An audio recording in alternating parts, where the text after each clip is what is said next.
क्या हम कुछ भी बन सकते हैं? शुरू से शुरू करते हैं। What is mastery? Ericsson master को डिफाइन करते हैं। अगर आप पार्टिकुलर फील्ड में कंसिस्टेंसी कंडीशन बदलने के बावजूद भी सुपीरियर परफॉर्मेंस दे सकते हैं तो आप मास्टर हैं। डेली प्रैक्टिस के बाद परफॉर्मर का न्यूट्रल पार्टनर बदल जाता है।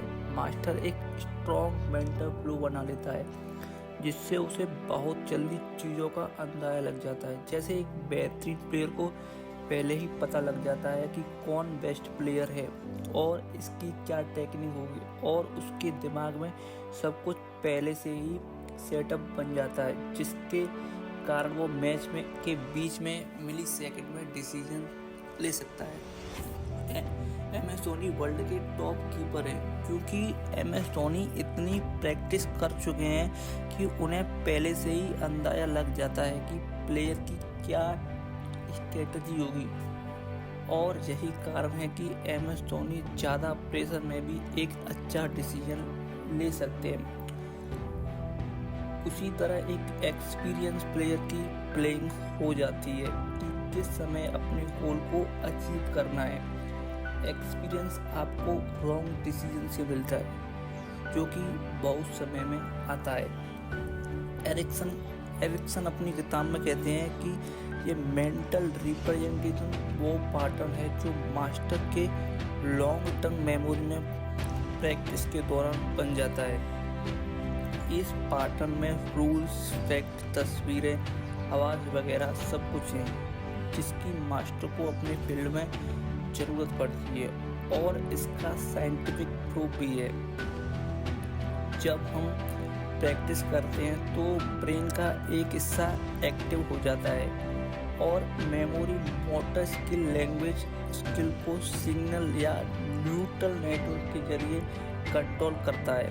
जब हम प्रैक्टिस के जरिए नेटवर्क को बार बार यूज़ करते हैं तो हमारा ब्रेन माइसिन का कवर चढ़ाकर उसे और स्ट्रॉन्ग बनाता है। अब क्या हर कोई मास्टर बन सकता है? ये जानने के लिए देखते हैं कि डेली प्रैक्टिस की शुरुआत कहाँ से हुई। बात 1993 की है। एक फेमस रिसर्च पब्लिश हुई जिसमें देखा गया चेस और म्यूजिक जैसे डोमेन में परफॉर्मेंस का सीधा संबंध प्रैक्टिस में लगने वाले समय से था। अपनी थ्योरी को टेस्ट करने के लिए एरिक्सन ने बर्लिन में रिसर्च की जो सबसे सक्सेसफुल रही।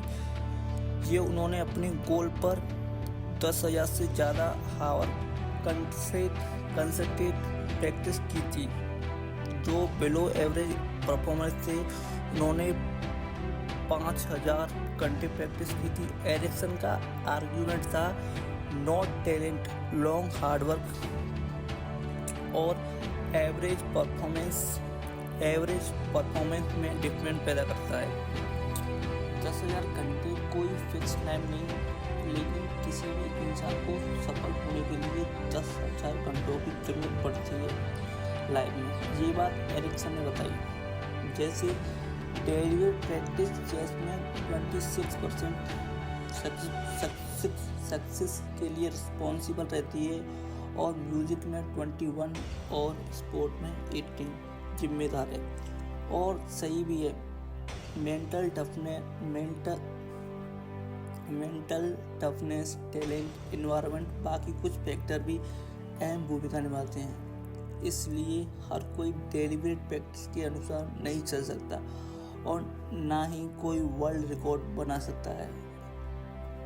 बस लेकिन एक बात समझना बहुत ज़रूरी है, आप डेली प्रैक्टिस से वर्ल्ड के टॉप % में आ सकते हैं।